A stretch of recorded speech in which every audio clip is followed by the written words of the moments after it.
Lunar New Year just happened, so I thought I would wear my Lunar New Year ears. It is Holly. I'm here. Oh, I don't want to cut my ears off, but I also don't want you to see my Swiffer.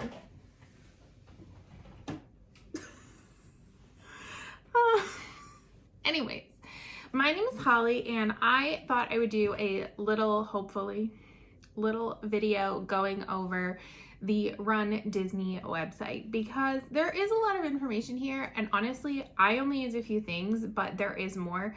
I'm not going to go over everything. I'm going to talk about the things I feel comfortable talking about, and I will of course link the website down below. This is also specifically talking about the RunDisney website, so not like an expo guide or anything like that. I don't think I could ever make that kind of content because I'm just not timely enough for it. I know Running in Makeup does videos usually for each of the race weekends, going through the expo guides, but those are full of information, and those are basically dedicated sites for each race weekend with information. But there is a ton of information on the website that I think people just don't fully take advantage of. And so I am going to show you that. Ignore that mess over there. Perhaps I will move here and I will put the screen recording right here to cover the mess. So the RunDisney website is just rundisney.com, and it is the website where you're going to register for events. It's where you're going to see events, sign your waivers. You can get training information, some information about charities, that kind of stuff. So this is the homepage right now, and you have this bar at the top. I never search if you need to log in. It is under help and support, which I feel like is a weird place for a login to be, but what do I know? So the website will sometimes change. Oh, I think I did click on training. Let me show you the homepage. This is the homepage. So often, as long as Disney has started announcing dates at the top, you are going to see, at least this has been the case for like the last 2 seasons or years, you will see a listing of all of the upcoming races, and in little teeny font you will see the registration dates. So there's always going to be, or at least for now, there are always 2 registration dates. So there is Club RunDisney registration. So if you are certain tiers of Club RunDisney, which is a thing you have to pay for, you can register a week early. I believe they get like a link to log in and register early. I believe if you are perfect for a race, you also get early registration, and perfect is where you have done every race weekend, like every race. I think it's just like halves and aboves that it counts for since its inception, and I believe perfect starts after like 5 or 10 years. If you're not perfect right now, you will never be perfect, because the only new race weekend has been a springtime surprise, because I don't think they're counting any of the Disneyland races, and they have said that springtime will not have a perfect option. And then there is the second date, and that is going to be your general registration, and I'm sure it is somewhere. I will tell you, registration time is 10 a.m. Eastern, typically. Sometimes it opens like a little early, so, you know. But yeah, so you'll have all your weekends up here. And then here, they're just kind of basically like giving you some information. You have a nice little calendar. You can see upcoming races. As I'm filming this, the Disneyland race weekend is occurring. I believe it was the 10K today. You can learn about Club RunDisney. Sign up for Club RunDisney if you can. They do have a RunDisney blog, that kind of stuff. So let's go do the things that I think is probably the most important, and that is first the events. So again, if you hover over here, you can see they break it down into the different locations. So you can see the races. They are very slow at updating these. So even though the marathon weekend has already passed, it's been almost a month since it finished, you still see that marathon weekend up here. Princess, Springtime, Wine and Dine, And this is also where you would come to register when it's registration time. So like I'll show you Springtime Surprise. So if you come in here, and then there'll be like a quick little overview about the dates and the events, how many days away it is. Then it'll go into more detail about the events. This always throws me off. So you click it and then it's gonna take you to the first event, and then you can swipe over here to different ones. And this will give you just a little bit more detail. It'll show you the price. And then if registration is available, you can click register now. So you have that. I believe, let me look. I think the 10 miler finally sold out. Yes, so it'll say sold out. But like yoga is still available at Springtime Surprise. They have a special like party after hours thing at Typhoon Lagoon, and you can still register for that. But I will also show you, let's go to, oh wait, I'm in events. And then there is runner info. So this is going to tell you basically things about that you have to do. So there's the bib pickup, which I am going to do a video all about bib pickup and shirt pickup at races. But this will tell you the dates that you can go pick it up. And then a little bit about your waiver, what you'll need to go to the expo, your expo pass. Some information about group assignments, your cutoffs for turning in any proof of time if you are doing that. Gear check, a little bit of information about the expo, and then they're gonna just try to like push you towards other content.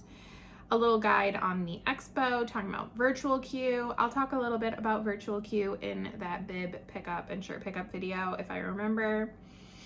And then race policies, which again is going to tell you about things like the waiver, about cutoffs, eligibility, what age you have to be to do different races, because children can race, but their age obviously matters, and different race distances have different limitations. And I would always recommend checking these for each race. They should be the same, but you might as well check. Costume guidelines, they have gotten very strict, to my understanding, the last couple of years, that kind of stuff. But let me go real quick and just show you in Wine and Dine, because that registration has not yet opened, and I can show you what the page looks like before that. So here you can see it says registration opening soon. So this is what you'll see, and like on registration day, you will come in here and you will just like refresh until it says register now. And I will tell you right now, the next time I register for a race, I'm going to try to record the experience for you, but I don't know when that's going to be because I'm trying to save money. If say you're on this screen and like you want to run the half, but the 5K shows register now, you can click on the 5K register now. It'll just take you to a general page where it'll allow you to register for whatever race you want. Every time I have registered, it has been like that. So I don't know, but they all work. Next is the training tab. This is honestly probably the tab I use the most. I do use the Jeff Galloway like training plan. So Jeff Galloway is an Olympian and he has made training plans. So there are beginning plans like for beginners, and then there are experienced runners. So these do use the run walk method. So I'm just going to take like the 5K beginner plan. You'll click download. It'll open it into a PDF for you. Hopefully this is still recording. I think it should be. It's going to go, oh, there we go. Okay. It is going to give you some background information. So like what's going to be required of this race. It's going to give you a little bit of information about the run, walk, run method, about walking, just different tips like that. So give it a read through, and then it's going to give you a 3 run per week breakdown. And like this one's a 13-week training plan. And sometimes the training plans include a after race kind of, yeah, like this one has 2 weeks after the race. So really it's 11 weeks plus a 2-week like recovery kind of situation. But yes, so you can look in those. Those are completely free. I know that he has an app, and I think you can use some stuff for free, and it kind of incorporates these ideas, and others and other parts of the app are paid. You can, of course, go and plan your trip. That'll just take you to the Disney site. Another thing that you might want to check out is charities and travel providers, specifically charities. So, did I not click on it? There we go. So in here, if you are ever curious about racing with a charity, which I have never done, but there are some charities that are pretty, I feel like if you've ever done a race especially, you've probably seen them. Like Kelsey's Hope is out there a lot. I think Hope Story, I see a lot, that kind of stuff. But if you are just curious and you don't even know where to start, you can just come in here and pick the race weekend that you are curious about, and Disney will show you a list of their participating charities, and most of them will have hyperlinks to the website, which when you click on that, it'll take you to the charity's website, which will take you to information on like how to register, what bibs they still have available, what the registry or the fundraising requirements are. And you want to look at this by race because it can change. Like I looked at Marathon just like randomly, and I saw that they had the Cystic Fibrosis Foundation, which means something to me and my family. And this was actually the first year that the CF Foundation got bibs, but they only got bibs for Marathon weekend. As far as I've seen, I mean, I haven't checked like Food and Wine, but I don't think they have gotten, or Wine and Dine, but I don't believe they have gotten bibs for that. Let's see, no. So it can change, and also they can get different bibs. Like in that case, the CF Foundation just got 5K, 10K, half, and full. They did not get dopey or goofy bibs or anything like that.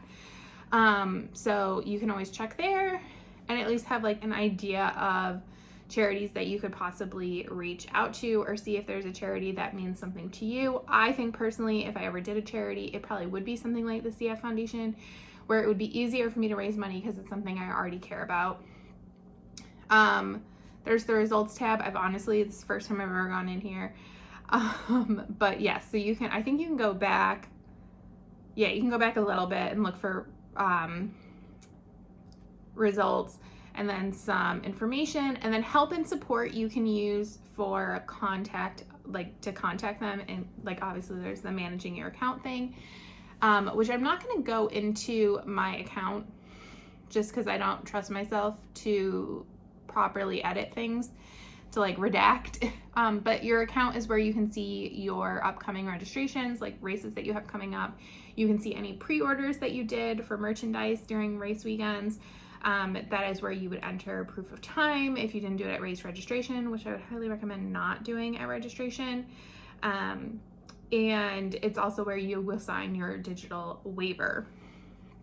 But in Contact Us, Disney highly encourages you to use like their contact form and send an email versus trying to find a phone number and calling them. You can call them at this number, but my experience from what I've seen online is that you will not have a lot of luck.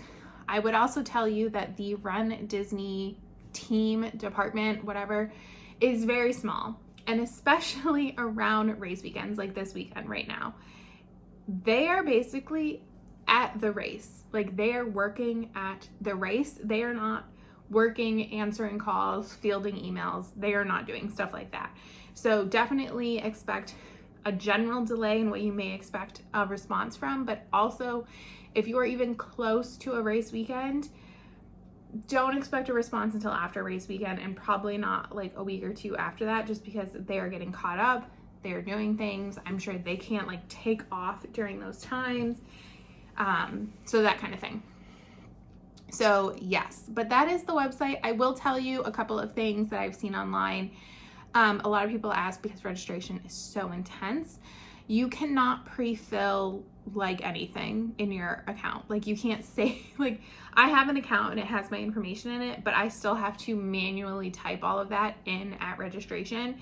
You can't save a credit card, any of that stuff, unfortunately. So For now, that's the way it is. When I register for a race, like I said, I will try to take you along on that experience, and I will go through some tips that I have learned over the years. I've had races that I haven't gotten, and I've had races that I did get into. So, you know, a lot of it's just a crapshoot, really.